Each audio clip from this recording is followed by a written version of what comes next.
Télécharger Oslogic disque defrag 8 sans l'adware. Donc parce que apparemment l'antivirus, il est possible que votre antivirus vous signale un adware et refuse de télécharger. Donc pour ceux qui ne savent pas, il faut télécharger la version portable. Et oui, bah pourquoi la version portable? Parce qu'apparemment dans la version portable, il n'y a pas cette petite chose que l'antivirus va détecter. Donc quand vous êtes sur le site Oslogic, voilà, vous allez ici sur Oslogic disque defrag free. Au lieu de cliquer ici, là, vous descendez un peu plus et vous avez la version portable ici, là. Alors c'est vrai qu'il faut le voir, hein. C'est pas évident parce que quand on est là, vous voyez, c'est pas marqué à côté. Donc j'ai regardé, apparemment, j'ai vu que c'était là. Donc je l'ai téléchargé. Voici le résultat sur virus total, au niveau de la version portable. Donc il est détecté que par 2 antivirus. Bon, voilà. Là, j'ai E7, il me dit qu'il n'y a rien. Donc je vais vous faire voir ça. Hop. Donc voilà, il est ici. Le 8, version 8. Détail, version 8. Je le scanne avec E7. Voilà, il me dit qu'il n'y a rien. Voilà.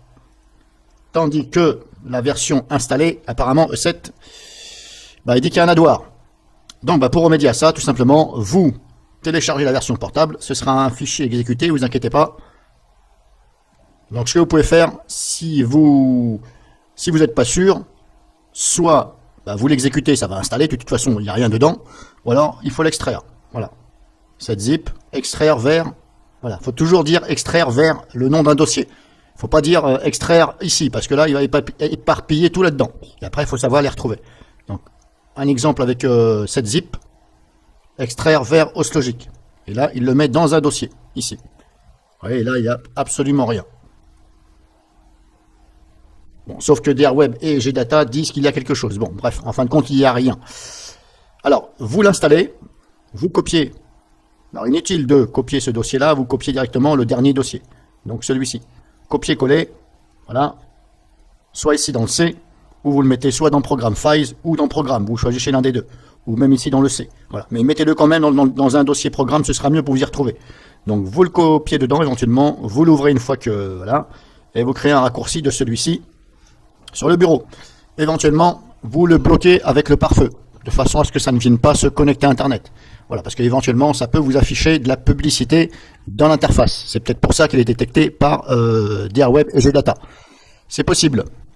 Il n'y a rien ici, mais c'est quand il va se connecter, il y a peut-être un petit peu de pub dans l'interface qui vous propose quelque chose de payant. C'est possible. Voilà, donc voilà la solution. Si vous n'arrivez pas à le télécharger, éventuellement une solution. Après, moi, personnellement, voilà, moi, j'enlève les fichiers de langage que je ne me sers pas. Ici, DEU, Dutch, allemand, j'enlève. ESP, espagnol, j'enlève. Voilà. Italie, j'enlève. Japonais, j'enlève. Russe, j'enlève.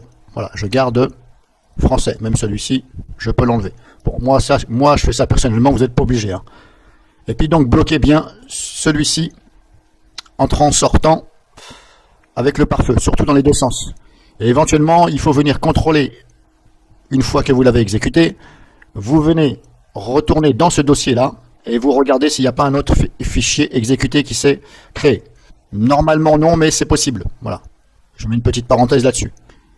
Donc voilà une astuce pour vous. Donc téléchargez donc la version portable.